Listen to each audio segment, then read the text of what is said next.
Hello everyone, welcome to back this session. My name is Rupanjali और आज की video में हम बात करेंगे लॉजिकल रीजनिंग के बारे में, जो कि आपके स्टूडेंट दिसंबर 2025 के लिए काफ़ी महत्वपूर्ण है। यदि आप चैनल पर फर्स्ट टाइम आए हैं, चैनल को सब्सक्राइब कर लीजिए। वीडियो अच्छा लगे तो लाइक कीजिए, कमेंट कीजिए और लोगों को शेयर कीजिएगा। गाइस, चैनल मेरा डिलीट हुआ था, यूट्यूब की तरफ से कोई इशू था शायद, उसकी वजह से, और अभी वापस आया है तो मैं कंटिन्यू कर रही हूँ। आप लोग सपोर्ट कीजिएगा। और आज की वीडियो हम लोग क्या क्या कवर करने वाले हैं इसको पहले समझते हैं, जिसमें कि आज हम लोग अनुमान को पढ़ेंगे, डिडक्टिव एंड इंडक्टिव रीजनिंग को, और जो प्रमाण रह गया था हम लोगों का उसको आज पूरा कवर करेंगे। इसको हम लोग टोटल 4 पार्ट में कवर कर रहे हैं, जिसमें कि मैंने आप लोगों को 1 और जो 2 है इसका पार्ट प्रोवाइड कर दिया है। आज हम लोग 3rd पार्ट को कवर करेंगे और इसका एक और रह जाएगा, जिसमें कि हम लोग हेत्वाभास और कनोटेशन यूनिटेशन का जो मोस्ट इंपॉर्टेंट टॉपिक है उसको कवर करेंगे। चलिए इसकी शुरुआत करते हैं और समझते हैं अपना आज का टॉपिक। सबसे पहले हम प्रमाण को देख लेते हैं। प्रमाण्स में क्या होता है कि कोई साधन, जैसे कि हम कोई भी ज्ञान अचीव कर रहे हैं, उसका क्या साधन है, किस माध्यम से हम ज्ञान को अचीव कर रहे हैं। तो जो इंडियन फिलॉसफी है उसमें जो वेदांता है उसमें 6 प्रकार के प्रमाण को स्वीकार किया गया है, जिसमें सबसे पहला आता है प्रत्यक्ष। प्रत्यक्ष यानी कि परसेप्शन। इसमें क्या होता है कि जब हम किसी प्रकार के ज्ञान को अपनी इंद्रियों के माध्यम से अचीव करते हैं तो उसको बोला जाता है प्रत्यक्ष ज्ञान, या फिर जिसको हम बोलते हैं परसेप्शन। जैसे मैंने कोई चीज़ देखा और देख करके उसको हमने उस ज्ञान को ग्रहण किया, चाहे वो इंटरनल या एक्सटर्नल 2 प्रकार से हो सकता है, या हम बाहरी रूप से देख करके या फिर अपने आंतरिक रूप से किसी चीज़ को देख करके समझें, अपनी इंद्रियों के माध्यम से ही समझें, या तो अपने अंतरात्मा के थ्रू समझें उस चीज़ को, या फिर हम बाहर से किसी चीज़ को देख रहे हैं और उसको हम समझ रहे हैं। सेकेंड होता है अनुमाना, या फिर जिसको हम बोलते हैं अनुमिति या फिर इन्फेरेंस। यहाँ पर हिंदी में और इंग्लिश में आप देख सकते हैं। इसमें क्या होता है, जब हम किसी भी प्रकार के ज्ञान को अवलोकन के आधार पर पैटर्न या तार्किक निष्कर्ष के माध्यम से, ये आप की पॉइंट्स इसको ध्यान में रखिएगा, जब हम ऑब्जर्वेशन के माध्यम से, पैटर्न या फिर लॉजिकली तर्क के माध्यम से हम निष्कर्ष पर पहुंचते हैं, उसके थ्रू हमको नॉलेज होता है, तो उसको बोला जाता है अनुमाना या फिर अनुमिति या इन्फेरेंस। अगला यहाँ पर हम समझेंगे उपमाना या फिर उपमिति या कंपैरिजन। इसमें क्या होता है, जब हम किसी भी वस्तु की तुलना किसी ऐसी वस्तु से करें जिसको कि हम पहले से अच्छे से जानते हैं। जैसे कि मैं बोलूं कि मैं किसी जगह पर घूमने गई और मैंने वहाँ पर कहा कि यहाँ पर कुछ ठंडी जो थी इस प्रकार से थी जैसे कश्मीर में होती है। कश्मीर के बारे में मुझे जानकारी है, अच्छी तरीके सबको है, और उसी से मैंने तुलना करके कहा कि यहाँ का भी जो इन्वायरमेंट था ये इस प्रकार का था, जो ठंडी थी वहाँ की बिल्कुल कश्मीर की तरह थी। तो मैंने क्या किया, जो चीज़ मुझे पहले से जानकारी है जिसके बारे में, उसकी मैंने किसी और वस्तु से तुलना करी, तो उसको बोला जाता है उपमाना, या फिर इसको हम उपमिति के नाम से भी जानते हैं, या फिर इसको हम कंपैरिजन के नाम से भी जानते हैं। हिंदी में इसको हम उपमान या उपमिति कहेंगे।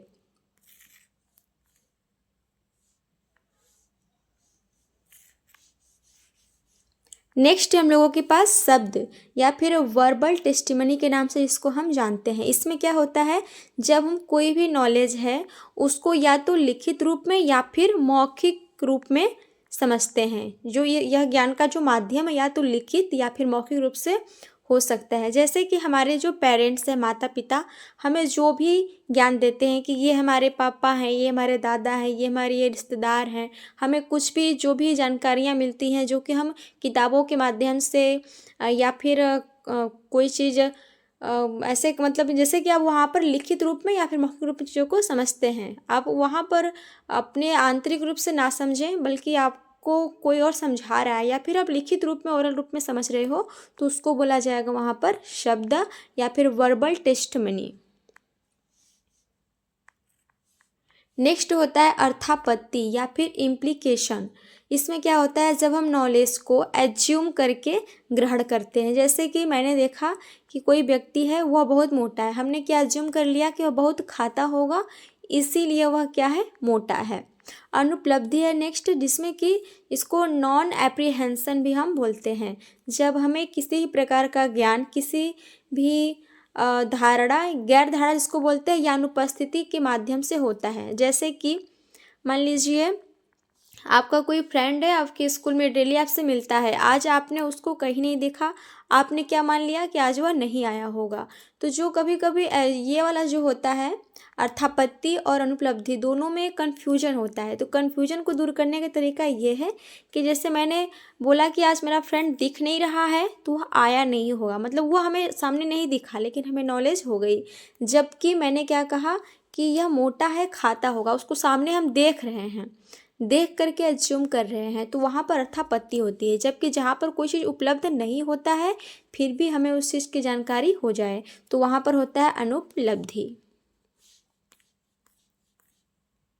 अब यहाँ पर हम देखेंगे, इसको एक चार्ट के माध्यम से समझ लेते हैं, जिसमें कि टाइप इसका प्रत्यक्ष, अनुमाना, उपमाना, जिसको कि हम इन्फेरेंस के नाम से अनुमान को जानेंगे। यहाँ पर परसेप्शन होता है। उपमाना या कंपैरिजन, इसको हम एनालॉजी, जो सदृश्यता होती है, ये याद रखिएगा, ये PYQ भी है।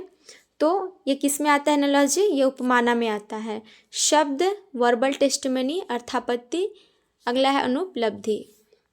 जो आपका प्रत्यक्ष ज्ञान होगा, एक्सटर्नल और इंटरनल होता है। जो अनुमान होता है ये आपका 3 प्रकार का होता है, पूर्ववत, शेषवत और सामान्यतो दृष्ट होता है। ये क्या होता है इसको हम समझ लेते हैं। जैसे कि पूर्ववत में क्या होता है कि जब कोई भी नॉलेज हम लोगों को पहले हो जाए। जैसे इसमें क्या होता है, हम कारण से प्रभाव की तरफ जाते हैं। जैसे मैंने देखा कि बादल है, तो बादल को देखकर क्या अज्यूम कर लिया कि वर्षा होगी, यानी इसमें हम कॉज टू इफेक्ट जाते हैं। इसमें हम क्या करते हैं, कॉज टू इफेक्ट जाते हैं, यानी कि ये कारण है, बादल है, तो इसका प्रभाव होगा यहाँ पर वर्षा क्या हो, यहाँ बादल है तो वर्षा यहाँ पर होगी, इसका प्रभाव होगा, उसको बोला जाता है पूर्ववत। जो शेषवत होता है, जब हमने कोई प्रभाव देखा, उस कारण का पता कर लिया, यानी कि यहाँ पर क्या होता है, हमारा इफेक्ट टू कॉज होता है। मतलब हमने देखा कि सड़क गीला है, इसका मतलब कि यहाँ पर बारिश हुई होगी। सामान्यतो दृष्टि क्या होता है कि जब हम ये मान लेते हैं कि ये चीज़ हुआ है तो अब ये भी होगा। जैसे बारिश बहुत तेज हो गया तो हमने मान लिया कि लाइट अब तो जाएगी, ये हुआ तो ये होगा, यानी उसको बोला जाता है सामान्यतो दृष्टि। आगे हम इसको हिंदी में समझेंगे यहाँ पर, और देखेंगे कि जो ऑर्थोडॉक्स और अनऑर्थोडॉक्स जो स्कूल हैं, ये जो कौन कौन हैं और ये किस किस जो प्रमाण है उसमें बिलीव करते हैं। तो यहाँ पर आस्तिक है, नास्तिक है। आस्तिक में आपको मिल जाता है सांख्य, योग, न्याय, वैशेषिक, मीमांसा, वेदांत। ये मैंने आप लोगों को जो सेकेंड पार्ट है उसमें भी बताया है बहुत अच्छे से, आप उस जा करके आप उस वीडियो को ज़रूर देखिएगा। उसमें यहाँ से आप लोगों को काफ़ी चीज़ें समझ में आ जाएंगी। जो ऑर्थोडॉक्स और अनऑर्थोडॉक्स से क्या है, इंडियन लॉजिकल का जो बेसिक सा कॉन्सेप्ट है उसमें मैंने बहुत अच्छे से आप लोगों को समझाया, वहाँ पर आप जा करके देख सकते हैं। उसका लिंक आप लोगों को इस वीडियो के डिस्क्रिप्शन बॉक्स में मिल जाएगा। नास्तिक में हम समझते हैं चारवाक आता है, जैन आता है, बौद्ध आता है और आजीविक दर्शन आता है। अब ये किस किस प्रमाण में बिलीव करते हैं हम इसको समझते हैं। जो चारवाक होता है ये प्रत्यक्ष में, जो जैनिज्म होता है यह प्रत्यक्ष और आपका अप्रोच इसको बोला जाता है उसमें बिलीव करता है। जो बौद्ध होता है ये प्रत्यक्ष, अनुमान, और जो आजीविक है उसमें यहाँ पर हम सांख्य को देखेंगे, योग, न्याय, वैशेषिक, मीमांसा और वेदांत को। सांख्य जो है ये प्रत्यक्ष, अनुमान, शब्द में। जो योग है ये प्रत्यक्ष, अनुमान और शब्द में। जो न्याय है यह प्रत्यक्ष, अनुमान, शब्द और उपमाना में। जो वैशेषिक है यह प्रत्यक्ष और अनुमान में। जो मीमांसा है ये प्रत्यक्ष, अनुमान, शब्द, उपमाना, अर्थापत्ति और अभाव यानी अनुपलब्धि में बिलीव करता है। जो वेदांत है ये प्रत्यक्ष, अनुमान, शब्द, उपमाना, अर्थापत्ति और अनुपलब्धि। जो वेदांत है ये आपके जो 6 प्रमाण हैं 6 में बिलीव करता है। आगे इसको हम ट्रिक के माध्यम से अच्छे से समझ लेते हैं, जहाँ से कि आप इसको भूलेंगे नहीं। यहाँ पर जो अनुमान है यही मैंने आप लोगों को ऊपर बताया था। अब देखिए जो आस्तिक है, नास्तिक है, यहाँ मैंने अच्छे से इस चीज़ को लिखा है। तो आस्तिक में सांख्य, योग, न्याय, वैशेषिक, मीमांसा, वेदांत आता है। नास्तिक में बुद्धिज्म, जैनिज्म और यहाँ पर चार्वाक आता है। यहाँ सी चार्वाक है। अब ये किन किन स्कूल में बिलीव करते हैं हम ये देख लेते हैं। तो यहाँ पर हो जाएगा जो चार्वाक है ये प्रत्यक्ष में, जो आपका वेदांत है यहाँ पर ये जो 6 प्रमाण है सब में बिलीव करेगा। जो आपका बौद्ध है और वैशेषिक है ये प्रत्यक्ष अनुमान में। जो सांख्य है, मीमांसा, जैनिज्म और योग ये बिलीव करता है प्रत्यक्ष, अनुमान और शब्द में। और जो आपको न्याय मिलेगा ये प्रत्यक्ष, अनुमान, शब्द और यहाँ पर उपमाना में। इसको याद करने का ट्रिक ये है कि CBV समझे नवीन वर्मा। और यहाँ पर आपको क्या लिखना है, जैसे आपने C लिखा तो इसके लिए P लिख दिया, CBV, तो यहाँ पर पा लिख दिया PA। फिर इसके बाद आपने समझे लिखा JY, तो इसमें आप PAS कर दिए। N समझे नवीन N में तो आप PASU लिखा आपने। और वर्मा तो इसमें 6 प्रमाण।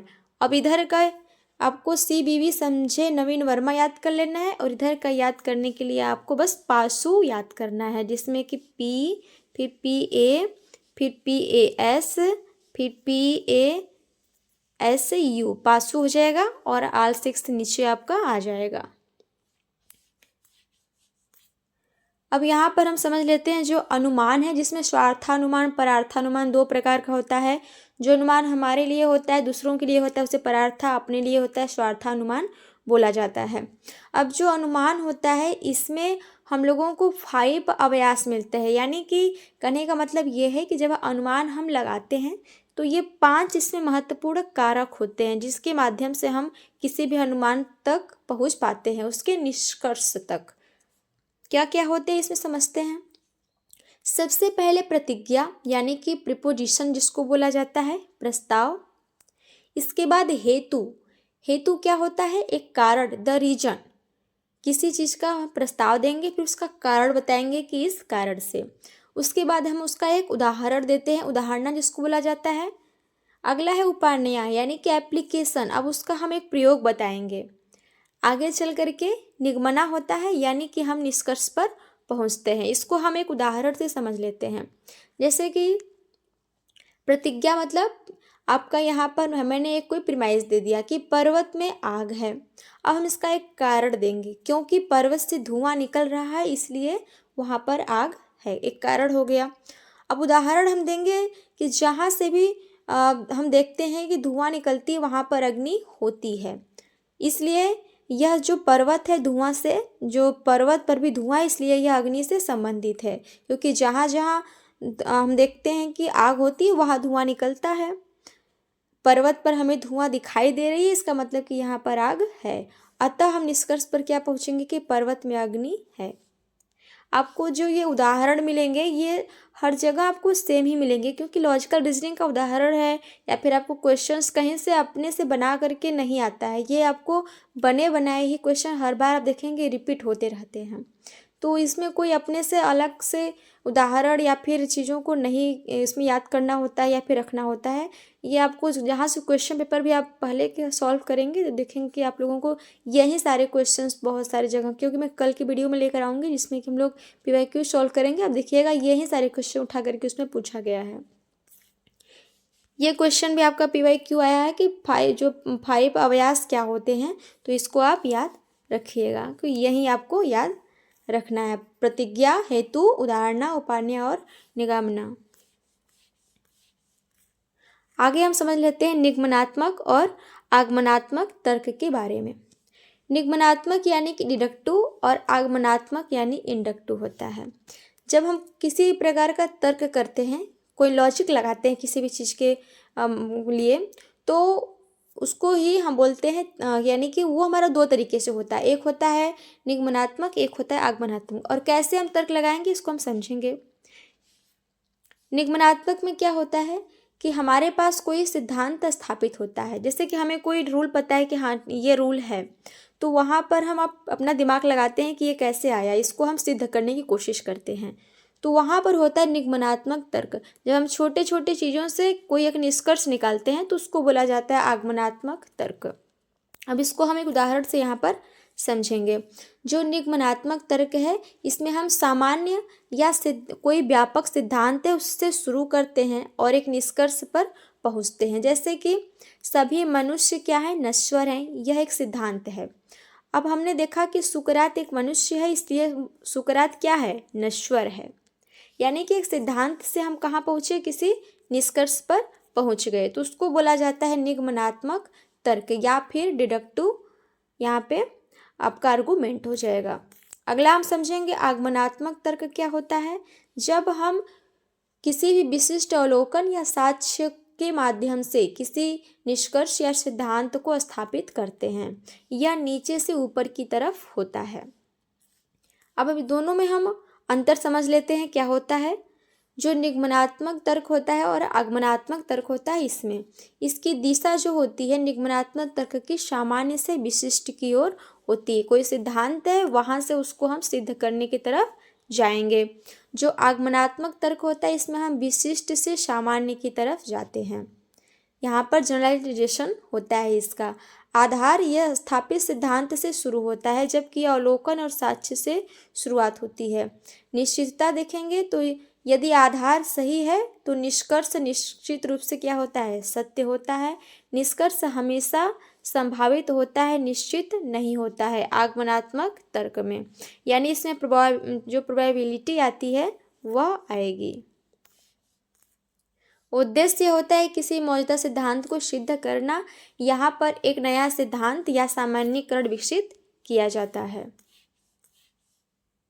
इसको आप यहाँ पर इंग्लिश में इस चार्ट के माध्यम से भी समझ सकते हैं। If the premises are true the conclusion must be true. Validity इसकी क्या होती है, आगे इसको हम पढ़ेंगे। बस यहाँ पर आप डिडक्टिव इंडक्टिव रीजनिंग को देख लीजिए क्या होता है बस। अब यहाँ पर हम समझेंगे इस चार्ट के माध्यम से। जो डिडक्टिव आर्गूमेंट है, इसमें हम वैलिड और इनवैलिड चेक करते हैं। अगर आपका कोई भी आर्गूमेंट वैलिड है तो ये साउंड और अनसाउंड के टेस्ट में आएगा। अगर आपका आर्गूमेंट इनवैलिड है तो कभी भी ये साउंड और अनसाउंड के कुछ चेक करने के लिए नहीं आएगा। अब ये क्या होता है समझ लेते हैं, वैलिड और invalid. Conclusion is necessary true given the premises, valid होगा। यानी कि आपका जो तर्क है अगर सत्य हो, आपका कोई प्रीमाइस है, इसके बेस पे आपका कंक्लूजन क्या है, सत्य होना चाहिए, तो वो होता है वैलिड। अगर आपका जो प्रीमाइस है ये सत्य है, आपका कंक्लूजन असत्य आ गया तो ये हो जाएगा इनवैलिड। कभी भी आपका प्रीमाइस यदि सत्य है तो कंक्लूजन असत्य नहीं होना चाहिए, वह क्या हो जाता है, आपका इनवैलिड हो जाता है। अगर आपका प्रीमाइस असत्य है तो ये आपका वैलिड होगा।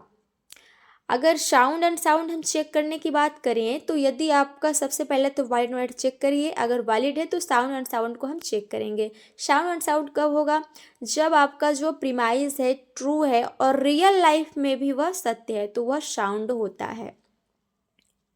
अगर रियल लाइफ में ट्रू नहीं है तो वह अनसाउंड होता है। इसी तरीके से इंडक्टिव होता है जिसमें हम स्ट्रॉन्ग और वीकनेस इसकी चेक करते हैं। सेम आपका वैलिड इनवैलिड जैसे होता है, इसमें सेम वही आपको मिलेगा, ओनली आपको यहाँ पर प्रोबेबल मिलेगा। जैसे आपका साउंड अनसाउंड होता है, ठीक उसी प्रकार से इसमें हम कोजेंट अनकोजेंट चेक करते हैं। अब इसको यहाँ पर हम हिंदी में समझेंगे। अगर आपका जो प्रीमाइस है सत्य है, अगर आपका कंक्लूजन सत्य आता है तो इसकी हम जो वैधता होगी चेक करेंगे, वैलिड इनवैलिड। अगर ये सत्य है, आपका निष्कर्ष आ जाता है असत्य, यानी कि आपका ट्रू प्रीमाइस के बेस पर आपका जो कंक्लूजन है अगर फॉल्स आ जाता है तो ये आपका इनवैलिड हो जाएगा। अगर आपका प्रीमाइस फॉल्स है, आपका जो कंक्लूजन है ट्रू आता है तो इसकी हम वैलिडिटी चेक करेंगे। अगर आपका जो प्रीमाइस है ये फॉल्स है, कंक्लूजन आपका फॉल्स होता है, तो इसकी हम यह वैलिड इनवैलिड के टेस्ट में आएगा। सब मिलाकर ये है कि अगर आपका प्रीमाइस सत्य होता है, ट्रू होता है, तो आपका कंक्लूजन फॉल्स नहीं होना चाहिए। यानी कि ट्रू प्रीमाइस के बेस पर कभी भी आपका कंक्लूजन फॉल्स नहीं होना चाहिए, तो वो हो जाता है आपका इनवैलिड।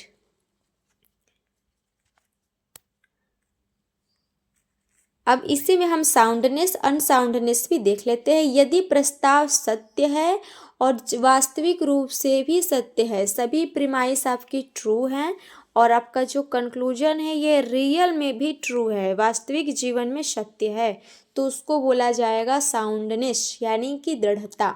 हिंदी में बोलते हैं इसको दृढ़ता। जैसे कि एग्जाम्पल प्रीमाइस, एक प्रीमाइस है सभी बिल्लियां स्तनधारी हैं, सभी स्तनधारी जानवर है, दोनों प्रीमाइस ट्रू है। सभी बिल्लियां जानवर है, ये तो रियल लाइफ में भी सही बात है, तो ये क्या हो गया आपका साउंड। अब यहाँ पर हम समझेंगे जो हमारा आगमनात्मक में कोजेंट, अनकोजेंट और वीकनेस हम चेक करते हैं। यहाँ पर देखिए आप, यह है ना स्ट्रॉन्ग और वीकनेस चेक करते हैं, कोजेन और कोजेंट चेक करते हैं। तो स्ट्रॉन्ग कब होगा और वीक कब होगा, पहले हम ये जानते हैं। स्ट्रॉन्ग मतलब होता है सशक्त।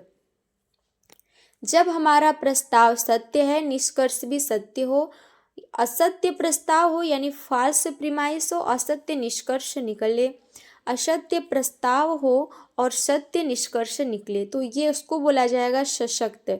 यानी कि कहीं भी आपको ये नहीं दिख रहा है इसमें कि सत्य आपका प्रीमाइस है और आपका कंक्लूजन कहीं भी असत्य हो गया, ऐसा नहीं दिख रहा है कहीं पर।